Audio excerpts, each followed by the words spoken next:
Y ahora, Muchas conociendo parte de lo que es la personalidad de Lula, cosa que usted decía anteriormente, vamos a conocer, a meternos en la vida íntima, la vida personal, a la persona más que al candidato, la primera parte de la historia de Lula da Silva. Toda vez que eu venho a Caetés me dá um sentimento muito forte, porque hoje eu tenho mais clareza do que foi a vida da minha mãe e nossa quando éramos pequenos aqui em Caetés. Eu sou o caçula dos homens. Minha mãe teve 8 filhos.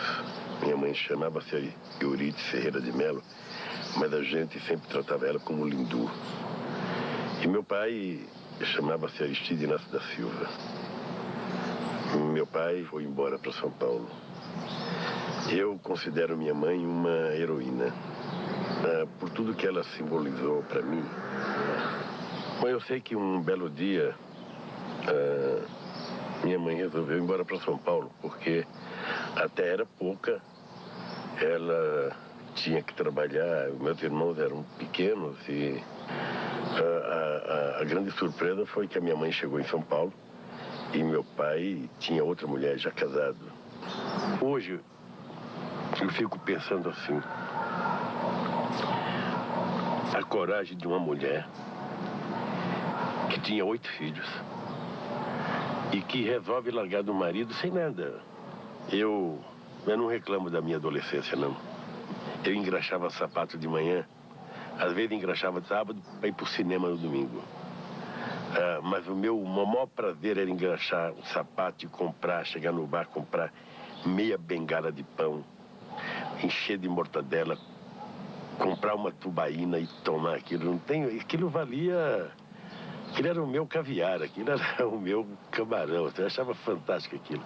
A gente foi se consolidando, os irmãos todos trabalhando. Aí nós mudamos para uma outra casa um pouquinho melhor. Surgiu a oportunidade de ir para o Senai e foi o meu primeiro contato com a cidadania. Uma pessoa que, teoricamente, poderia estar predestinada no Senado, de repente eu me vi diante da oportunidade de ter uma profissão. Aí eu me formei em torneiro mecânico. Naquele tempo, torneiro mecânico era uma profissão razoável, a gente ganhava um salário razoável. Então ficou assim, eu fui o primeiro filho da minha mãe a ter uma profissão, eu fui o primeiro a ter uma casa, eu fui o primeiro a ter uma televisão, eu fui o primeiro a ter um carro, né? Tudo por conta de uma profissão que os outros meus irmãos não tiveram oportunidade de ter.